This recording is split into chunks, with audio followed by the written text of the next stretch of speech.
to our next point, number 4. Yes. Number 4 is work. That's a big thing for men too.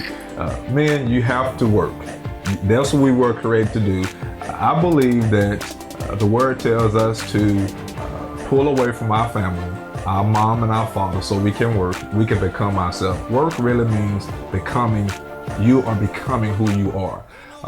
You are doing your gift. You're operating your gift. As a single person, in your singleness, becoming whole, you have to know that I have a destiny. My destiny is to do a certain thing. That certain thing is my gift. What is your gift? That's good. Who are you becoming? Who are you becoming? And what are you here to do? When you understand who are you becoming and what you are to do, then you don't need to be married. You're not even thinking about marriage because you are so focused on your gift. You're becoming yourself. You're becoming whole, and you're working. You are creating an atmosphere for your future. So those that are coming around you, they're not dictating what you're supposed to do. Right now, I don't care if somebody say, Adrian, we're gonna pay you $1 billion to go to Canada to build this. I'm good at manufacturing. That was a gift I had in school. So to go and build a big plant, that's not my gift. My gift is here in Katy, Texas. I know that we are here to restore and build families, and then whatever work that I have is going to come and support that, because I've already stepped out on the vision that God has given me, and therefore I know that the provision is going to be there because I'm already doing my work. I've already became myself. I'm already 100%. I know who I am as a man. That's why I know that I have to spend time in the presence, because I don't want nobody. I have great mentors. I listen to the great mentors, but there are 3 important voices in my life. First voice is the Holy Spirit. The second voice is my wife. The third voice is any mentors that I have, our spiritual covering. I listen to them, but I would never become them, because I know that the first voice is the Holy Spirit. He gives me the words, the download of who I am, because I'm already busy in my work. I'm already becoming myself. I'm not done yet, but I'm becoming myself, and I'm fully focused and concentrating on what God has given me to do as a man on this earth. And even as women, working. A lot of women are not married, or they're unmarried, and they're in the area. So you work, whatever your gifting is, you identify it and you bring that gift out. You serve it to the community and get paid for it. Yes. You know, whatever it is that, because the word says, a man that don't work, don't eat.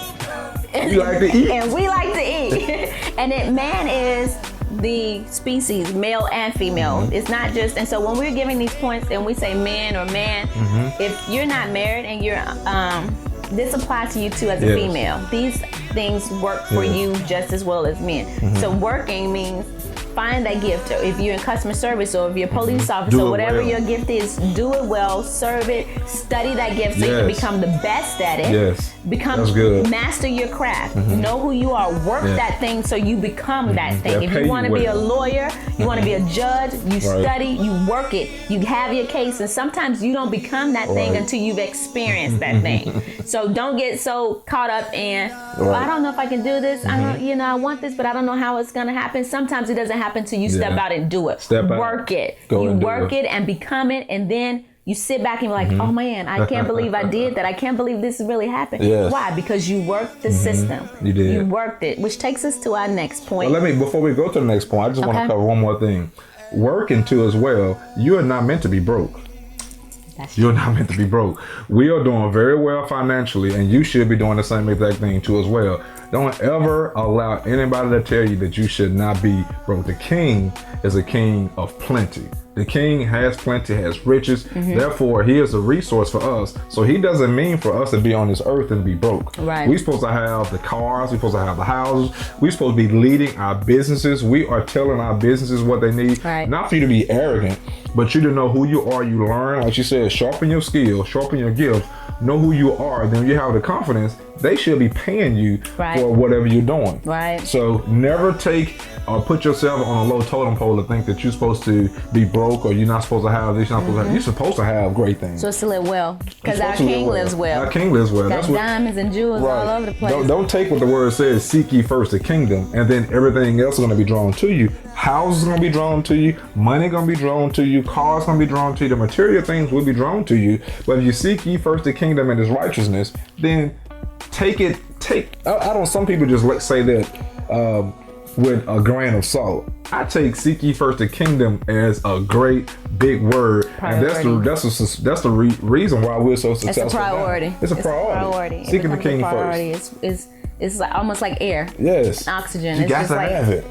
Okay, if this is how I'm gonna be successful, this is what I gotta do. And you do that thing, and it works for you. And it works for you. And it works for you. Okay, so I guess we go to the next point now. Number 5, cultivation. Number 5, cultivation. You want to take that one? You got it. Okay, well, cultivation is controlling your atmosphere. Whatever comes in your hand, make it well.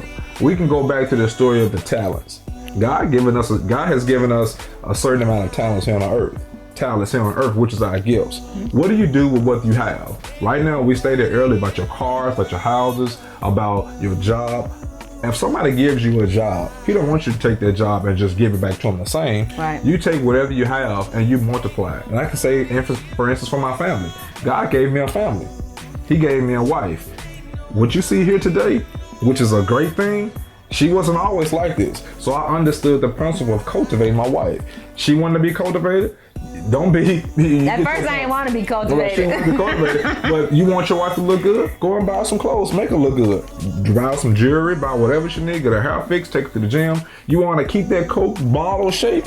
You take her to the gym. So whatever you have, you make sure that you cultivate it to be exactly what you want it to be. Whatever God gives you, you should make it better, not give it back to him the same. My children, my son, he gave us that seed to make sure that he can be cultivated to be the man that God has created him to be. Right. Our daughters, they are going to be the queens that they are made to be, because whatever God gives us, we make sure we multiply. I can give you an example when we were back in Charlotte under our covering, Dr. States and Dr. Danae LeMay. They gave us a teen ministry.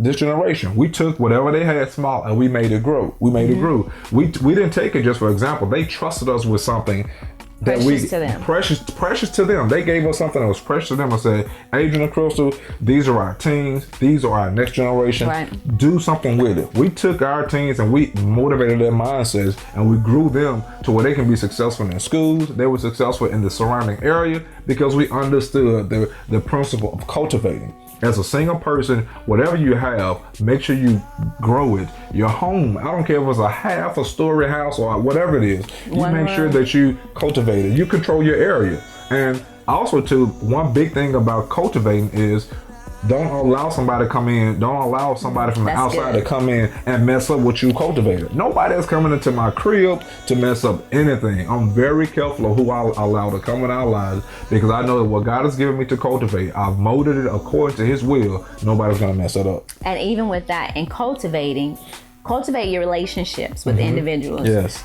Know how to talk to individuals without being fake, because people can tell if you're fake or not. They read through it whether you know it or not.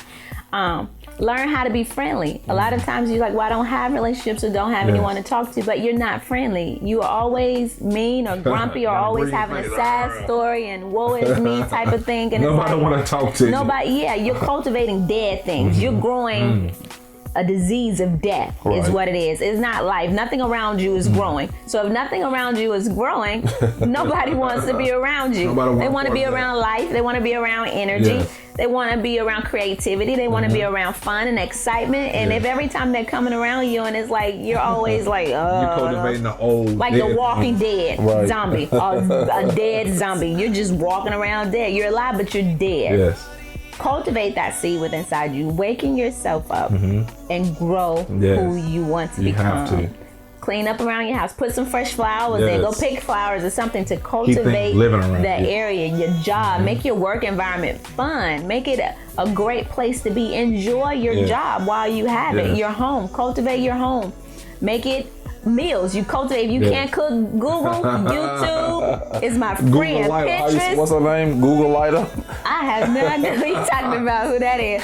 But I mean, there are ways to cultivate your life. Like I love arts and crafts, and sometimes I've been trying to create things to do, and it's like, okay, I have no idea. So I'll use pen. There's no way we shouldn't be able to do what we want to do. Life has been almost simplified so much for us. So there's ways to cultivate your life. If you want to become a cook, a chef, or whatever it is, a fashion designer, there's things out there, resources to help you cultivate what you want to do. But once you've identified those things and you know where you're going and you've gotten your imaging, you know your function of where you're now speaking these things, and then you're in the presence and God is talking to you and he's relaying to you things he wants you to do, and then you begin to work in that thing and becoming that thing, and you start to cultivate it, then the next thing you got to do, which is number 6, is protect it. Yes. You want to talk to them about protecting it? Protection, and I can speak definitely from a man perspective too. As a man, as a single, you are to protect what God has given you. And when I mean protect what God has given you, you're going to have so many individuals that are going to come into your life and try to tell you outside of what God told me for you to God told me to tell you this. Yeah, whatever. You can listen to some of those things, but don't take everybody speaking into your life as something, because you'll be going from left to right. Right. Protect what God has given you. And then the biggest thing in relationships, you want to be a safety net. So when individuals come to you with confidential information, you can be able to protect what they told you, not go and gossip and tell everybody their business. Right. Certain individual relationships, this is key, very key, that you ought to do while you're single, to learn to protect those around you, those that you have a great relationship with. You want to make sure they protect the things that they give you.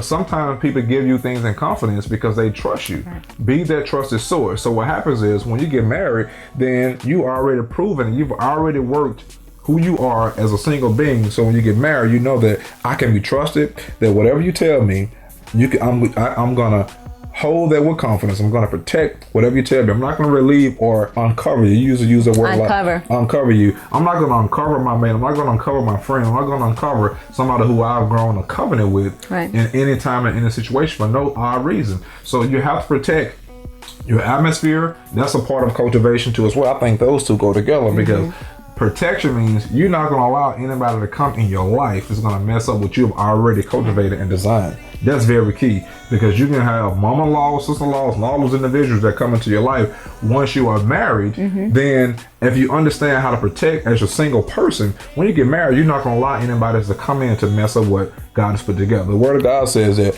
whatever he put together, let no man break. Right. So that not word even has you. Not even you. That word has meaning because you have to be that person to protect it. Right. And that's about being discreet and uncovering one another. As an individual, as being single, we want you to know how to keep your things discreet and talk about what's important and hold it within yourself, to where it's like, okay, if you have friends and relationships with people where they trust you with certain information, keep it discreetly unless it's something that you feel like it's important and you need to share it with somebody else so you guys can help. It's a helping process, not a gossiping process, but a helping situation to now help this other individual, because it tells us get 2 and 3 witnesses to make it better, the situation better. So if you're making the situation better, then yes, that's differently. But you have to get that permission. It's like, okay, is it okay if I share it with this person so we can do it? But if not, you have to learn how to be discreet in your relationships, because even in your marriage, if you're going through things in your home with your mate, and then you go in and tell your mom and your dad, and that's something we did earlier. We kept our people out. We didn't go and talk about things that was going on, because I could be mad at him right now and call and be like, this happened, I can't stand it, I'm gonna punch him in the head, all this kind of crazy stuff. And then 15 minutes later, he come do something, then we back in love. Well, hey, guess what? My mom and dad is still gonna be mad. They're gonna be like, leave, whatever is gonna come out of their mouth. They don't say that, but I'm just giving examples. Like, okay, your friends and things you share with, or sometimes even women, you share the things that's going on with the person that you're involved with, and they're looking at all these things and they're waiting on you to slip so they can get your man. So you have to be very protective of the information that you share, because sometimes the people you think have your best interests at heart are really out to get you. They're out to find your weaknesses, find out things about you that they can use against you to try to tear you down or hurt you. And that's why it's very, very key to identify these things early and become who you need to be as an individual, because then you can use discernment as, I may need to keep this one right here. You don't need this one because you may use this against me. And then that's why you got them women out there like being Mary Jane and all these things is going on now, because too many secrets are out about your relationships. It's sound like, okay, everybody know your business. They want to overeat, they don't like to work out, they don't like to do certain things with their husbands or with their wives. Okay, when y'all slip away and do this, then we'll come in and do it. It's the discreet things that you're not keeping to yourself that you're releasing that's causing you to mess up in your relationship, So, but you have to be very wise about those things. And once you apply those things and know how to safeguard those things, and find, if you need to share some things, find some trusted mentors or people that have great character about themselves, and you you know that you can really trust them to share and then help you grow. But if not, then you and the Lord need to get together and y'all need to discuss some things and find out what needs to go on, which now takes us to number 7, and our final